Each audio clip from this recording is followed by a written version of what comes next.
Hey everyone, this is Fred from the Free Time Gardening channel, and I just wanted to give you guys a quick look at some of the materials I'll be using for this 2021 season when it comes to starting your seeds. I'll also be providing some alternatives to some of the materials that I'm using for this gardening season. So let's take a look. So generally, the reason that we're starting seeds indoors is because we want to get a jump start on the growing season, and especially based on the growing zone that you're in. For me, I'm in zone 7A, which means that my last frost date is April 15th or somewhere towards the end of April. And then my first frost date, meaning that the temperatures are going to be below 32 degrees, is generally around mid-October or so. So from April to October is the prime time for my gardening season. And based on the seeds that I'm growing, it will really determine how long I have for particular varieties to really thrive during that season. So in order to really take advantage of that core gardening season, I want to make sure that I start particular seeds indoors, like tomatoes, peppers, eggplants, and some squashes in some cases. So when you want to start seedlings, you want to take something that would generally hold your seed starting mix or potting soils. There are a lot of options out there for you. Generally, if you go to your big box store like Lowe's or Home Depot, or even some plant nurseries, you might find kits that have a water reservoir tray underneath, which is just generally a flat surface that can hold water that kind of escapes from the bottom of your seed plugs. And then you'll have some kind of seed starting mix hold or plug tray like this. So this particular kit came with 72 plugs. This is the other half right here of it. But I inserted some other options that you might be working with. Like if you ever go to a nursery that has seeds already started, they might have them in trays like this. You can, once you're done with your seedlings that you've planted into your garden, you might want to keep some of these because they can be reused for future seed starts. Another option, which is also a 6-cell tray, is something like this, which I saw from the Epic Gardening channel.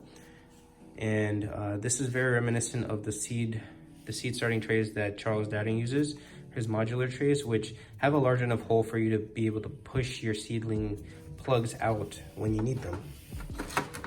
And they all fit in this standard water reservoir tray right here. So that's something just to hold your seedlings. You can also use things like cups, etc., especially if you're on a very small scale. So once you have your trays that you'll be using, you want to make sure that you have a good seed starting mix. So here what I have is the Jiffy Organic and Natural Seed Starting Mix. And it consists of peat moss, coco coir, and vermiculite. Peat moss is organic matter usually found, I think, at the bottom of some bodies of water. Coco coir is just the husk of a coconut, and vermiculite is a matter that helps to regulate the moisture of your soil that you're using. So it helps with retention and drainage. So that's why this is all in a seed starting mix. But one big thing of why you want to use seed starting mix is because it is sterile, meaning that there's a high probability that there's no living matter in the soil that you're using. This is useful because you don't want anything competing or inhibiting the growth of the seeds that you're planting into your seed trays.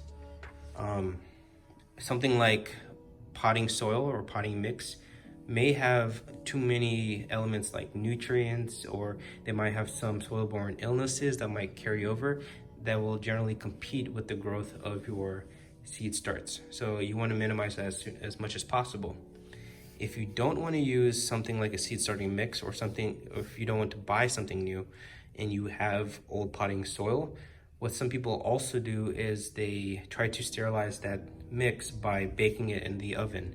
I don't know the particulars on the temperature and the amount of time that's spent in the oven for them to be neutralized and what's safe. So I would highly recommend you look into that and see what works for you. Once you have your soil medium placed into your seed plug trays, and you planted your seeds in it. You might also come across something that looks like this, and all this is a humidity dome, which kind of acts like a greenhouse. So when you plant your seeds in, they don't have a rooting system to be able to dig deep and get the water that's probably residing on the bottom of your trays. They're usually surface level, and the first thing to dry out is the surface of your soil, especially if you have something like a grow light above it. So in order to mitigate the amount of evaporation that happens on the top of your soil, you want to have something like a humidity dome that helps keep the moisture inside this environment, just like a greenhouse. Once your seedlings start to emerge, you start seeing little sprouts and green tops. That's when you would want to remove this, because then it can start causing issues like funguses and other problems to occur. So you would want to remove it. If you don't have something like this, what you can do is use some kind of plastic material that's clear. I know some people use things like saran wrap. They just put it on the top and allow it to have light penetrate through because it's clear, it's a clear material. And then every so often they would flip the plastic over, so then there's nothing that's residing and kind of getting moldy or fungusy. So it allows that side to dry, and then they flip it every few days or so. Instead of that, you can also use something like an egg carton. So this is a clear egg carton. It has basically you can put soil in the bottom where the egg was sitting. Make sure you pop holes so the water doesn't just get stuck there. And then you can put your seeds in there, and then the top will act like a humidity dome as well. So this is a good way to reuse something. You purchase eggs, and now you have a seed starting tray right here that's easy to use. Another element that you want to consider when you're growing seedlings is that after a certain time, once they emerge, they'll start wanting to create food for themselves and start photosynthesizing. So they need a light source. So you have many options in that category. You just want to make sure that you are providing enough light for them to photosynthesize. And what's required of that is to make sure that your lighting source meets a certain criteria, such as the spectrum that it's on. So generally some people get away with having a light source that is in the 5000 Kelvin or 5000 K to 6500 K range. This lighting source that I purchased here is from Ferry Morris, and it uses I think this is a T5 bulb. A T5 bulb, I believe. And it's a high output, and this is 6400 Kelvin. So that's right below the 65K that I mentioned, 6500K that I mentioned earlier. So you want something in that range, and you also want to pay attention to the lumens. This one doesn't tell me the amount of lumens, but the way that it's structured is perfect for the distance that it needs to be from the seedlings. So the more lumens that you have for your bulb, the further away that you can put your light source. The less, then it's the same. You need to get closer with your light source. If you don't feel like getting a lighting source like this, or maybe some cheaper alternatives like LED lights online or at your local stores, what you can do is you can use your windowsill for additional light. You just want to make sure that the windowsill that you're using is pointing in the south. It's a south-facing window if you're on the northern hemisphere, because you want to be pointing towards where the sun will be trekking along the equator. Or if you're on the southern hemisphere, you want to make sure that your window is pointing towards the north. And that's going to be pointing towards the equator, where the sun will be trekking from where you're at.